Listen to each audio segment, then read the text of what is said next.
नमस्कार प्यारे विद्यार्थियों, हमारे YouTube चैनल ज्ञान की पाठशाला में आपका हार्दिक स्वागत है। मैं संजय सुमन, विषय अध्यापक गणित।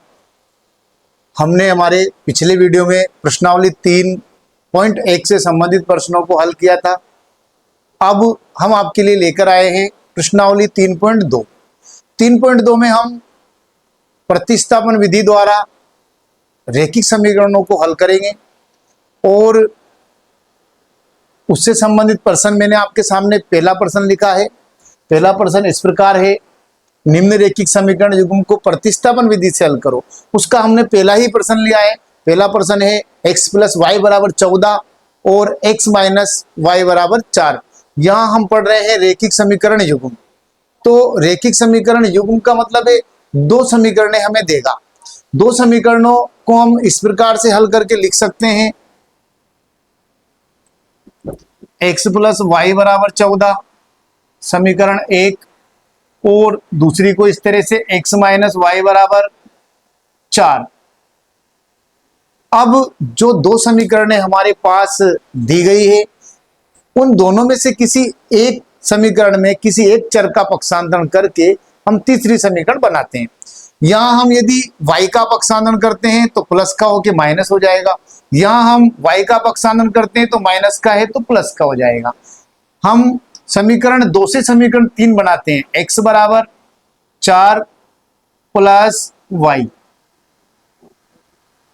हमने यहां पर माइनस के एक y का पक्षांतरण किया। जब माइनस के y का पक्षांतरण हुआ तो प्लस का हो जाता है। इस प्रकार x का जो मान है वो 4 + y है। हम यहां कहेंगे कि x का मान 4 + y है। हमने समीकरण 2 से समीकरण 3 बनाई है, तो 3 का मान कभी भी 2 में नहीं रखेंगे, क्योंकि 2 और 3 तो एक जैसी है, वही है। कुल मिला के पक्षांतरण हुआ है, बाकी समीकरण वही है। तो हमने समीकरण 2 से 3 बनाई है। हम प्रतिस्थापित करेंगे समीकरण 1 में समीकरण 3 का मान। तो वो लाइन लिख देते हैं यहां पर। समीकरण 1 में समीकरण 3 का मान प्रतिस्थापित करने पर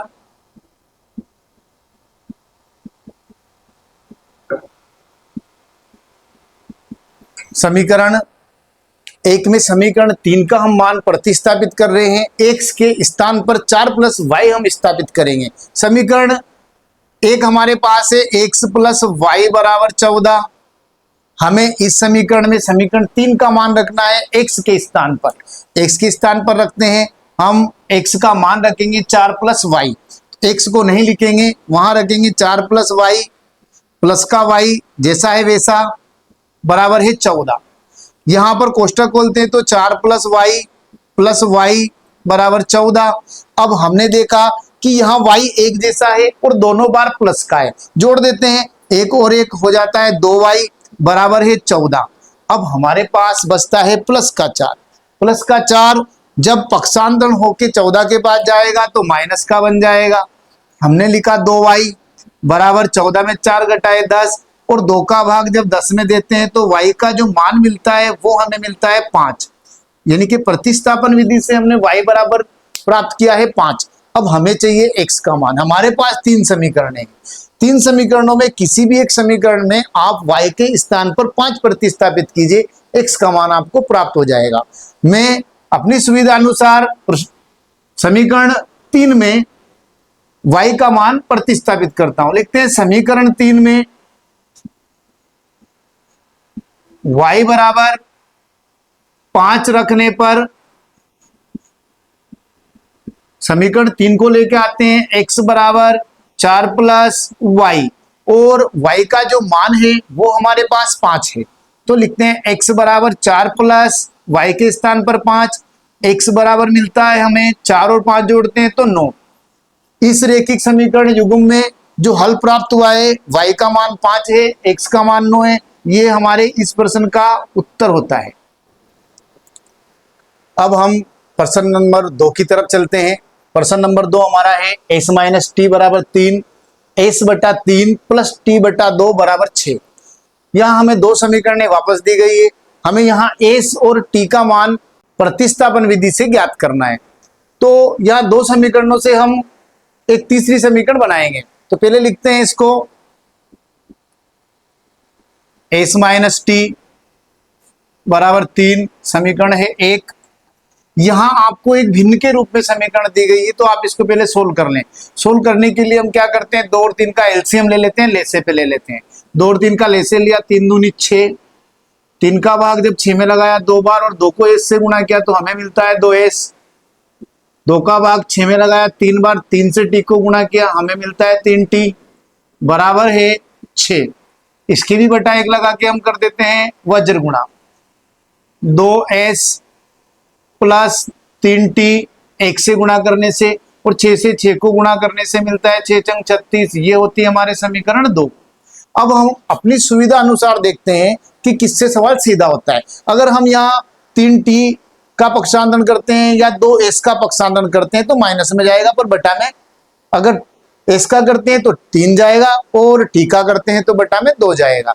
हम दूसरी इस वाली समीकरण को देखते हैं। यहां देखा कि माइनस का t है, यदि हम माइनस के t को पक्षांतरित करेंगे तो प्लस का हो जाएगा, तो लिखते हैं s बराबर 3 प्लस t। हमने क्या करा, समीकरण 1 से समीकरण 3 प्राप्त कर ली। अब समीकरण 1 से 3 प्राप्त की है, इसका मतलब हमें समीकरण 2 में मान रखना है समीकरण 3 का। यही लाइन यहां लिख देते हैं, समीकरण 2 में समीकरण 3 का मान रखने पर मान रखते हैं तो समीकरण 2 हम लेके आते हैं। 2 है हमारे पास, 2s प्लस 3t बराबर है 36 और s का जो मान है वो समीकरण 3 में है 3 प्लस t। 2 इंटू s के स्थान पे मैंने खाली स्थान दिया है और s के स्थान पर हम लिखते हैं 3 प्लस t प्लस 3t आपके जैसा है वैसा लिख दें बराबर 36 भी जैसा का जैसा लिख दे। सोल्व करते हैं, 2 से 3 को मल्टीप्लाई किया, 2 से 3 को गुणा जब हमने किया तो 3 दूनी मिलता है 6। इसी प्रकार जब 2 से t को करते हैं तो मिलता है 2t प्लस 3t जैसा है वैसा लिखेंगे बराबर 36 भी जैसा का जैसा लिखेंगे। अब हम देखते हैं कि चर वाले जो मान है वो है 2t प्लस 3t, अचर वाला मान 6 है। हम अचर को अचर के पास भेज देंगे यानी कि पक्षांतरण कर देंगे। पक्षांतरण करते हैं तो लिखते हैं, सबसे पहले हम इन्हों को प्लस कर लेते हैं, 2 और 3 को मिलाया मिलता है 5t बराबर इधर होता है 36। जब हम 6 का पक्षांतरण करेंगे तो प्लस का था इसलिए माइनस का हो जाएगा। अब हमारे पास 36 में से 6 को कम करने का ऑप्शन आता है, हम करते हैं कम तो मिलता है हमें 30 और इधर हमारे पास है 5t। हम देखते हैं कि 5 का भाग 30 में 6 बार जाता है, काट देते हैं तो t का जो मान मिलता है वो मिलता है हमें 6 पंजे 30, यानी कि एक चर का मान हमें मिला है 6। अब हम इस 6 को किसी भी एक समीकरण में रख के दूसरा मान प्राप्त करेंगे।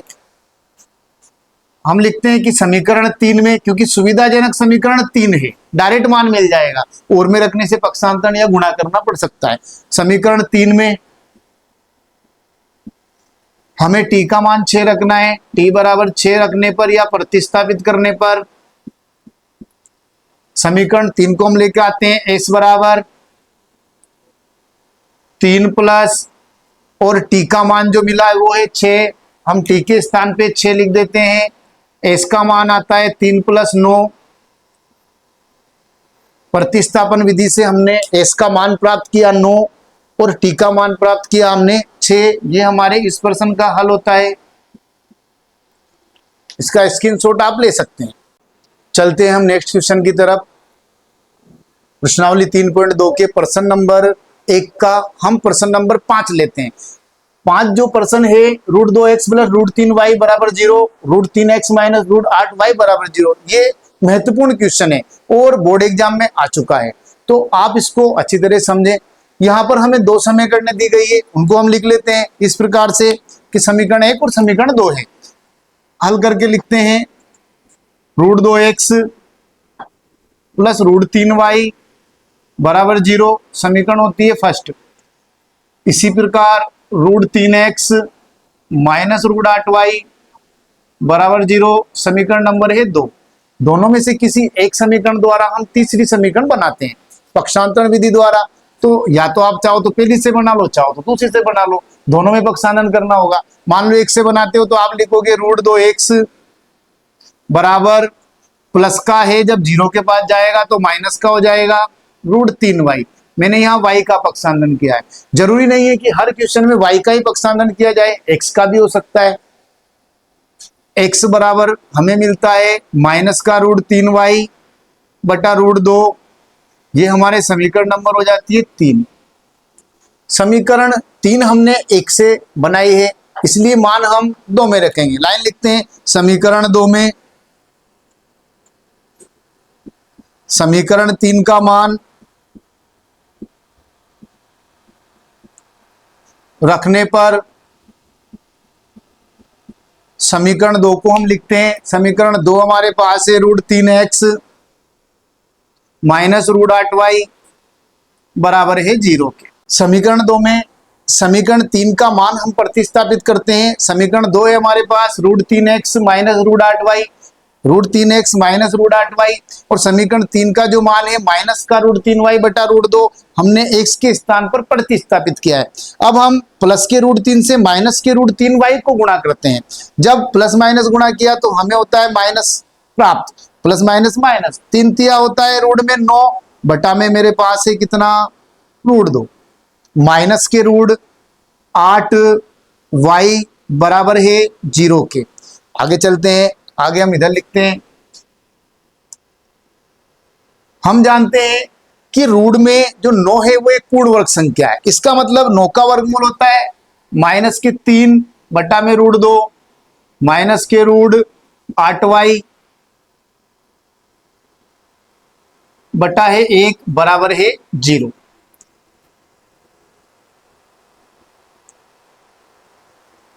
लेसे लेते हैं √2 और 1 का, √2 और जब 1 का लेसे लिया तो हमें मिलता है √2 का भाग जब √2 में दिया एक बार, 1 से -3 को गुणा किया तो माइनस के 3y जैसे के जैसे प्राप्त होते हैं। माइनस 1 का भाग √2 बार, 8 को √2 से गुणा करने से मिलता है 8 दूनी 16y बराबर है 0 के। माइनस के 3y माइनस के पूर्ण वर्ग है 16, 16 का वर्गमूल होता है 4y बटा में है √2 बराबर है 0 बटा कुछ नहीं है तो 1। माइनस के 3 में माइनस के 4 मिलाए मिलते हैं माइनस के 7y, और जब इसको 0 से गुणा किया तो ये भी 0 हो जाता है। हमें y बराबर मिलता है 0 बटा -7 बराबर है, जब 0 में हम -7 का भाग देंगे तो 0 से जो टकराएगा वो भी 0 हो जाएगा, इसलिए y का जो मान प्राप्त हुआ वो मिलता है हमें 0। अब इसका मान, हमें y का मान प्राप्त हो चुका है। y का जो मान है हम किसी भी समीकरण में रखते हैं तो हमें x का मान मिल जाता है। अब हम समीकरण 3 में y के स्थान पर 0 प्रतिस्थापित करते हैं। समीकरण 3 को लेते हैं। समीकरण 3 है हमारे पास x बराबर माइनस के √3y बटा में है √2, x बराबर माइनस के √3 इंटू y का मान है 0 बटा में है √2। x बराबर 0 से गुणा किया तो 0 मिलता है, और 0 से जब भाग देते हैं तब भी 0 मिलता है। हमें x का जो मान मिलता है वो भी 0 है, y का जो मान मिलता है वो भी 0 है। प्रश्नावली 3.2 का प्रश्न नंबर 1 का क्वेश्चन नंबर 5 हमने समाप्त किया है। इसमें 3 क्वेश्चन और शेष बचते हैं। अगर आपको उन प्रश्नों में दिक्कत आती है तो आप हमसे कमेंट बॉक्स में कमेंट करके उसका हल पूछ सकते हैं। यदि आपको हमारी वीडियो अच्छी लगती है तो इसे लाइक करें, सब्सक्राइब करें और शेयर करें। बहुत बहुत धन्यवाद।